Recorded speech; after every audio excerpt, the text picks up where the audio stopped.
The following episode of Dad vs. Daughter was made possible by a contribution from Passport Game Studios. Hello and welcome to another episode of Dad vs. Daughter. I'm Tim the Dad. I'm Megan the Daughter. And today we are playing Entropy Worlds Collide. This is by Rule and Make. Yes, and it's distributed by Passport Game Studios. So this is a simple little game. In fact, if you've been following our Facebook page, you've seen Dad and his gaming group play it a lot at work. So let's see how well Megan and I fare in a two-player game of this, because I've always played it as either a 3 or 4 player game. Yeah. So we'll let's check this out.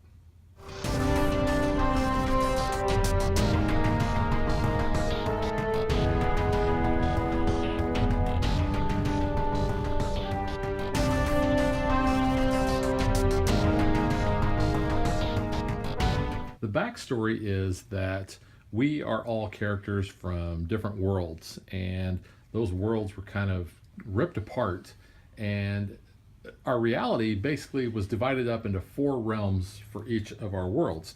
And those 4 realms, depending on our players, are represented by what we call shards. Now these are going to, whoops, got them backwards. These are going to form a panoramic picture when we add those all together.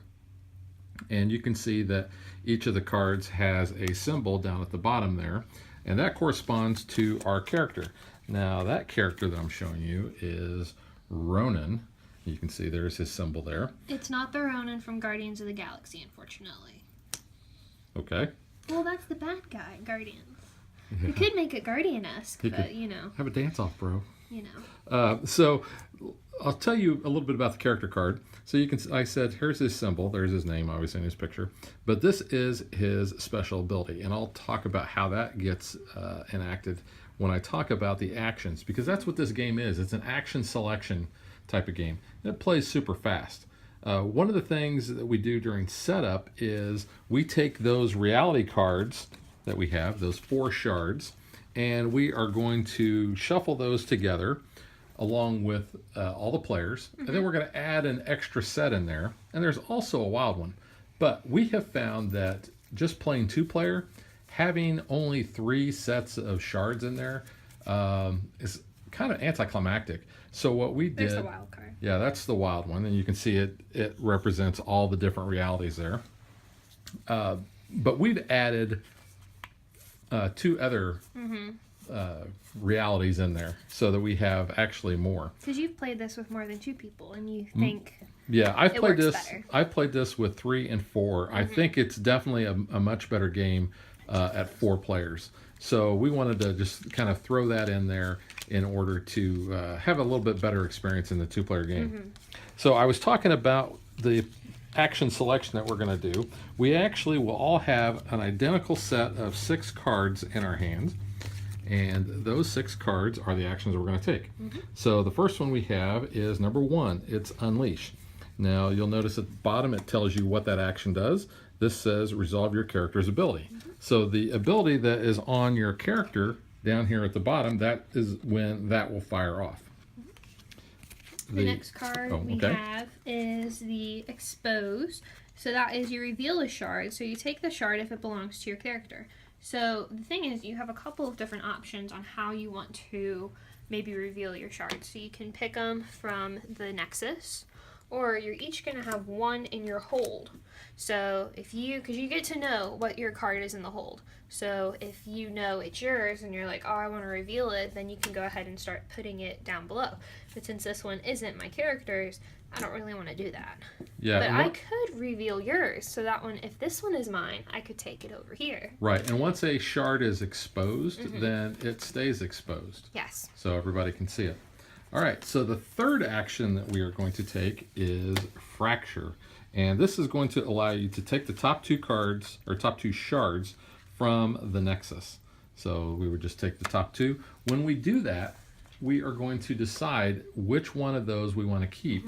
And we can put one in our hold at a time, or the ones that we don't want will actually form a discard pile. Now, what the guys at work and I started doing is, because you can always see everything that's in the discard pile, so we just put them in the discard pile so you can see the symbols there, because that's really what matters.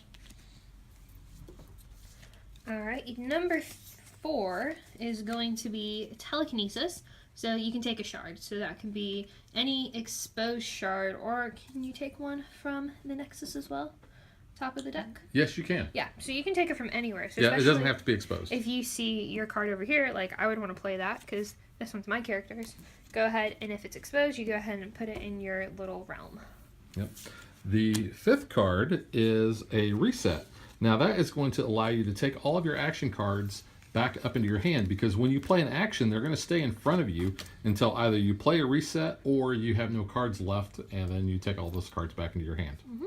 So, like that. So if I go ahead and play that reset, I'll just go ahead and pick up my cards and get a whole new deck. So number 6 here is going to be Shift, and it is Take the Anchor. So that is going to be this card that's going to be in the middle here. And the anchor is if you were involved in a clash, resolve your actions and return anchor to the central area. So what exactly is a clash? So a clash is when you or another player have chosen the same action.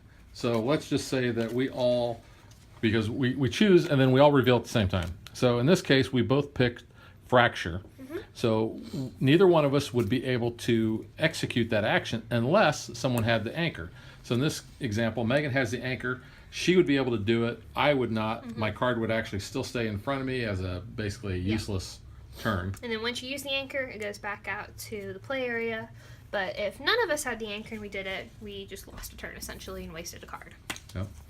So the game ends when a player has 4 of their shards in their reality, or if they have 3, they can use the wild one, because the wild one would represent any. But you can't play that wild one until you have your 3. So that you can't correct. Try to, hose that up. So we have already chosen our characters that we're going to use. I am using Mary because Mary is green. That's the only reason. Mary is an adaptive, so it looks like a robot. Looks like the robot from the Orville, and I'm drawing a blank on his name now. I've not seen that yet, so I don't know. But there's his symbol, and so Mary's ability is I can reveal 3 shards from the Nexus. I can take 1 shard belonging to my character if any of those are revealed. Mm-hmm. And then mine, I'm not sticking with blue or the pink. I've decided I really like this guy, Senek. He is a resourceful person. His ability is take up to 2 shards belonging to your character from the discard. I think he's probably the most powerful card there, so I always try to go for him if possible. Yeah, I think he is probably the most powerful character that we have. Mm-hmm. All right, I think that covers everything. Pretty much. So let's shuffle up the Nexus and get ready to play. All right. Okay, we don't have to worry about who is going first because we are doing this simultaneously. So this is what I have in my hold. Okay.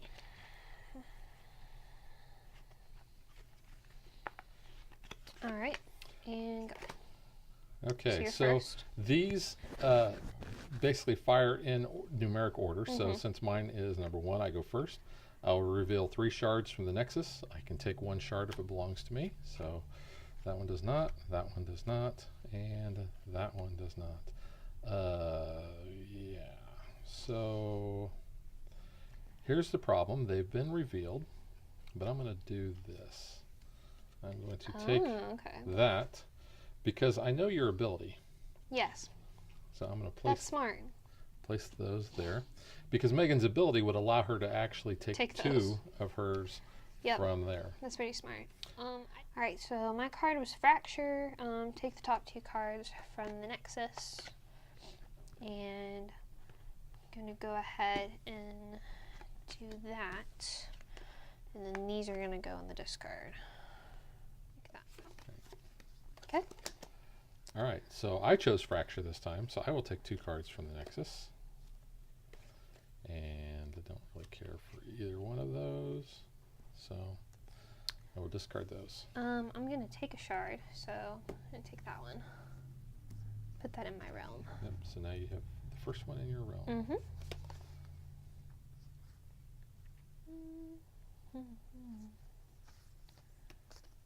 Okay.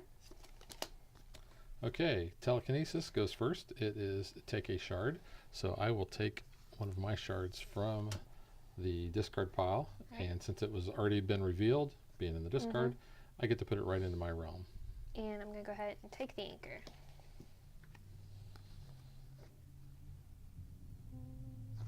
Okay.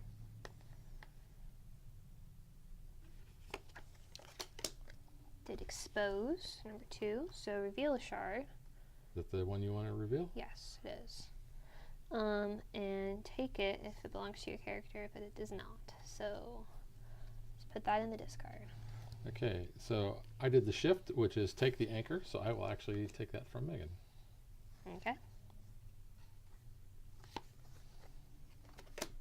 Oh, so we both reset. But you had the anchor, so technically you reset and I don't. So I will reset. So the anchor, since I use it, is going to go back in the middle. I will reset. Megan will not, but she will reset after this next turn. Yes, I will. Because I only have 1 card left to play. Yeah, and I know which card it is, so it doesn't really matter because I'm going to reset anyway. But I know, but I don't really want to clash with you, so. Okay. Well, I'm resolve my character's ability, which is take up to 2 shards belonging to my character from the discard. There's only 1 though, so I'll go ahead and take that. Oop, and put that into my little panorama down here. There's that. All right, so I'm going to take the top 2 cards from the Nexus. Okay. And I'm out of cards, so I'm going to take back those. So I will put 1 in my hold, and I will discard the other. Okay.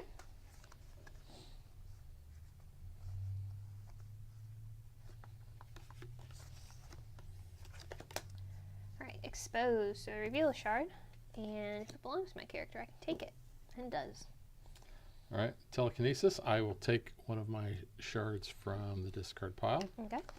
And put that right there. All right. Let's see. Okay. Fracture. Unleash. So I'm going to take the top 3 cards. Ooh. Actually, I'm going to reveal them. Yeah. And I'm going to take any. So there is mine. So I will actually take that. And these other 2 will go into the discard. So that wild's out there. The wild is there. Take the top 2 shards from the Nexus. Now, when you get to the point where the Nexus is empty and you're trying to draw a card from there, you take the discard pile, you shuffle it up, and you put it back. Which is what we're going to have to do, most likely. Well, I have a feeling that you are about to beat me. Possibly. Forgot what was in my hold.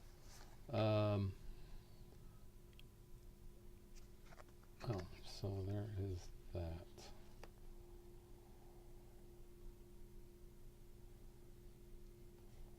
I don't think it's going to matter. I don't think so either, but it's worth a shot. All right. So telekinesis will fire first. Fracture, take a shard. Go ahead and take that wild one and complete. Yeah. So you can take the wild one when it is the last one and use it. I did the shift. So that's just how fast this game plays. And Megan is going to get the trophy. Yay!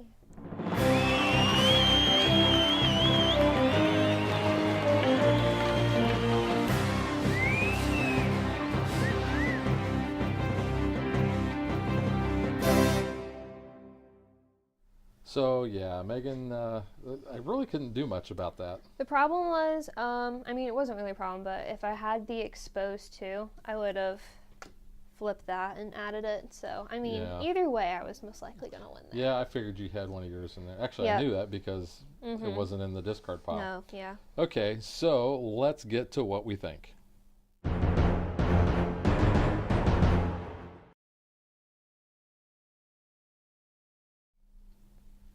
All right, Megan, I'll let you go first since you were the winner. Okay. I like this game. It's a good, quick little card game. I've only played it with 2 players. I know you've played it with multiple, so that's kind of why you had the idea to add that extra characters, cards in there to kind of make that a bit more interesting. And we did play it a couple times without having that 4th character's realm in there, and it was a little bit too simple, I felt like. And so it was too short, yeah, too. It was a very fast game. I mean, this is a fast game on its own, but it was nice when we added that extra. It kind of made it a little bit better. I'm curious if we added all of them, how long of a game that could be. I don't think it would be that much longer. No, but I mean, it would add a couple more minutes, and you'd get through more cards at least. But I think it's cool. We've played around with a couple of different characters. I do think this guy is probably the best one. Yeah, he's my favorite. There's no reason not to pick him if you can get first dibs on him. I think the artwork's really cool. I like how all the characters kind of have a different realm. They're all kind of like sci-fi, dystopian-ish, which I think is kind of cool. That's like kind of a modern trend in movies and stuff. The artwork, it's more like you said, sci-fi-ish. Mm-hmm. It's pretty cool though. I like it. But that goes, with the theme of the game. The other characters that we didn't use, I'll show those off real quick, so you can see what their abilities are. He is going to let you choose an action in your hand and resolve its effect. Then all opponents must discard that action from their hand. He's kind of a take that kind of guy. Mm-hmm. You've got the blue guy, Jessup. He is going to allow you to choose an action you've already played and resolve its effect. So he's pretty good too. Yeah, though. that's a really good ability. Ronin is, you can swap the unleash with an action from your hand and resolve it in order. I'm not really wild about his ability, but what that will allow you to do is, if you want to make sure that you don't clash, then you could swap that card for something else. Or if you were trying to play defensive, then you could choose a card that would clash against somebody to keep them from being able to do what they wanted to do. Mm-hmm. And then we have Kentriel. You're going to be able to reveal a shard, take it if it belongs to you, and then if it doesn't, then you get to discard it. So those are all the other characters. Mm-hmm. I choose Mary, I think, more because I like the ability of being able to draw 3 cards. That is pretty off nice. The top. But what you really can do is, and this is how we've been playing it at work, you just take all of these characters, Mm-hmm.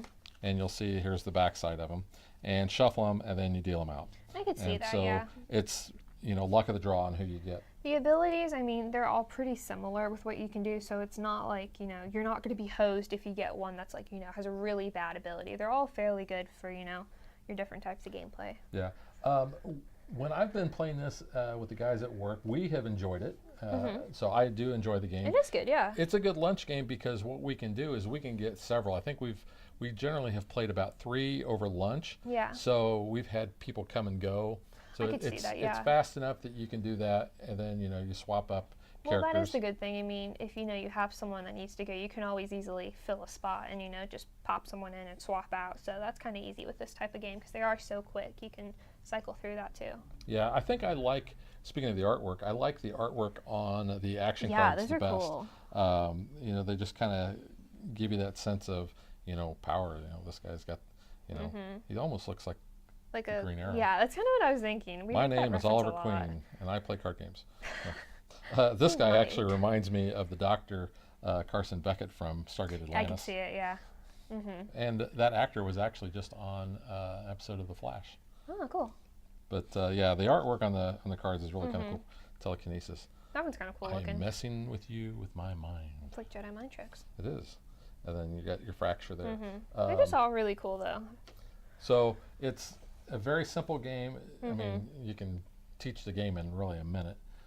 It's action selection. So like Megan alluded to, I've played this with 3, 4, and 2 now. Yeah. Counts. I like it best as a 4-player game because then you have actually 5 different reality groups that are in the Nexus.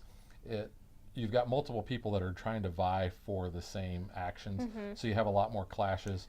Getting the anchor is a lot more important. So, I mean, I would play this as a 2-player.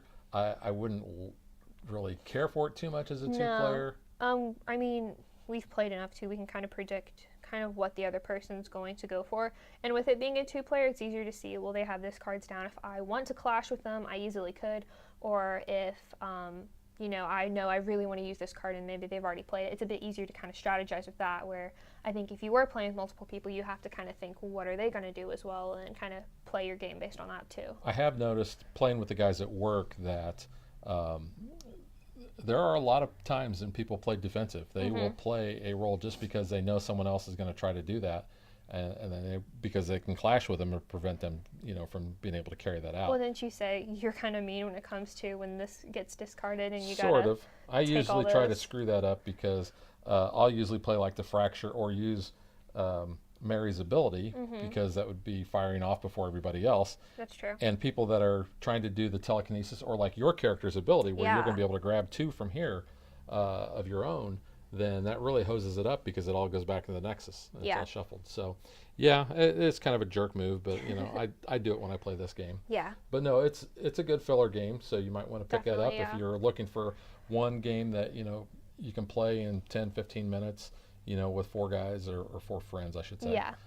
It is very accessible too. I mean, like you said, it's not that hard of a game. It's very easy to teach, and you can pretty much teach it to a wide variety of age groups and maybe some even non-gamers, because it is pretty self-explanatory with how you're going to play the cards and all. So And it's a that's kind of small good box, thing. so it travels very easily. Yeah, definitely. So check it out. That is Entropy, Worlds Collide from Rule and Make and distributed by Passport Game Studios. So we will catch you guys next time. Bye.